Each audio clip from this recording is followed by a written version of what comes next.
What's the craziest thing you've ever done for love?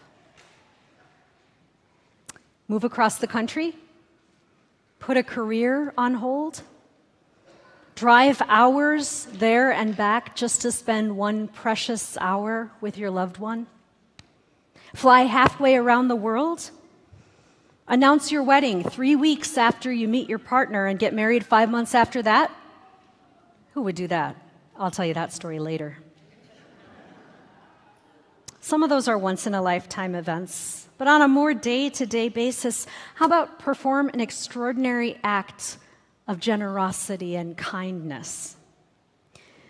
So I experienced one this week. While Paul was on the mission trip, my parents came up here to Lake Geneva, and they spent 4 days painting our house so that Paul, with his bad back, wouldn't have to. And they didn't do it because they love painting, but because they love him. This week, a friend of mine shared the story that when her mother was dying of cancer, she and her dad had to travel back and forth to Madison, and they ended up staying in a hotel for about 2 weeks. And they really could not afford to stay in a hotel, but that was what they had to do. And when it came to the end and they checked out of the hotel, the clerk told them, "There's no bill, it's already been taken care of." 20 years later, they still don't know who the anonymous donor was. Love, that's the word we've had in front of us these past 4 weeks. We've been talking about the commandments. What does God require of us? How do we honor the Lord? And those of you who were paying attention may have noticed that we did indeed read the same gospel reading 4 weeks in a row. What is the greatest commandment? Love God with all your heart, soul, and mind and strength, and your neighbor as yourself. But how? How do I love my neighbor? The commandments tell us what not to do. Don't kill, commit adultery, don't steal, don't covet.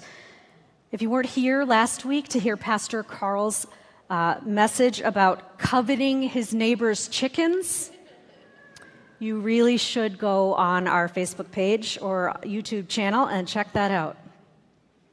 So what should we do? How can we love our neighbors? How about some suggestions? How about some ideas that apply to real life? In the Bible, we turn to the book of Ruth for answers to this question. And over the next 4 weeks, we're going to spend some time reading this entire book, which is just 4 chapters long. And the 3 names that we'll hear again and again are Ruth, Naomi, and Boaz.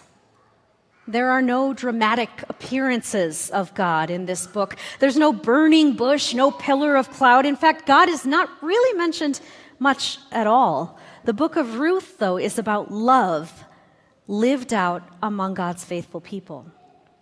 And there's a word that is used several times in this story, and it's probably the most beautiful Hebrew word I've heard. And the word is chesed. Did you catch that? Chesed. It's beautiful not because of the way it sounds, but because of what it means. Chesed does not translate directly into English. It means something like steadfast love or loyalty, loving kindness.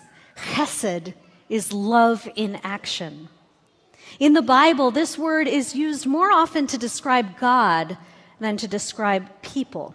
The closest comparison I've found is marriage vows, for better or worse, richer or poorer, till death do us part. Maybe that's why we read the book of Ruth at so many weddings.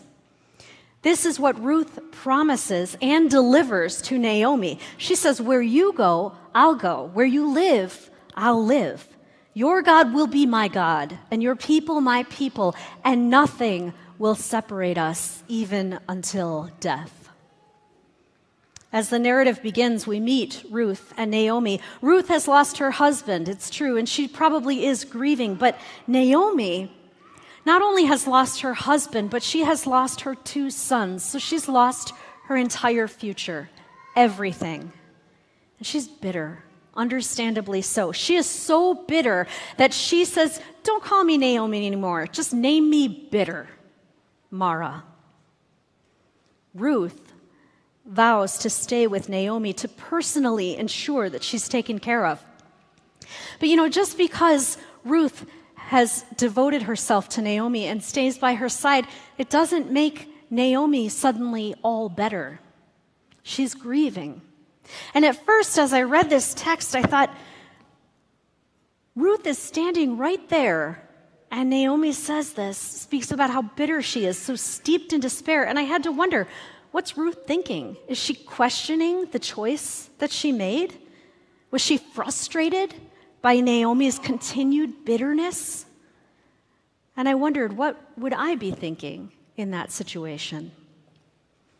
But the extraordinary thing that happens here is that Ruth allows Naomi to grieve. Ruth's response to Naomi's grief ought to be our model. The church should be a place where we can openly acknowledge grief, where we can allow it, our own and that of others. It's not easy to sit with someone in grief. It's not easy to walk beside them and wait for time to heal. This is something that we as Christians are called to do, and we're continually working toward it. And here at Emmanuel, in just a couple days, on Tuesday, we've got a new grief support group starting, and we will put some of these things into practice. The story of Ruth is a story of faith in action. So Ruth takes the commandment, honor your father and mother, and she goes way beyond what we would call the letter of the law, and she embraces the spirit of the law. She extends that honor to her mother-in-law. Why does she do it? She does it for love. So today, I will leave you just with the beginning of chapter 2, a little teaser for next week. In chapter 2, we learn that Naomi has a relative on her husband's side whose name is Boaz. And Ruth says, Naomi, let me go to the fields and I'll pick up the leftover grain and maybe catch someone's eye. And Naomi replies, go ahead, my daughter. And you're not going to believe what happens next.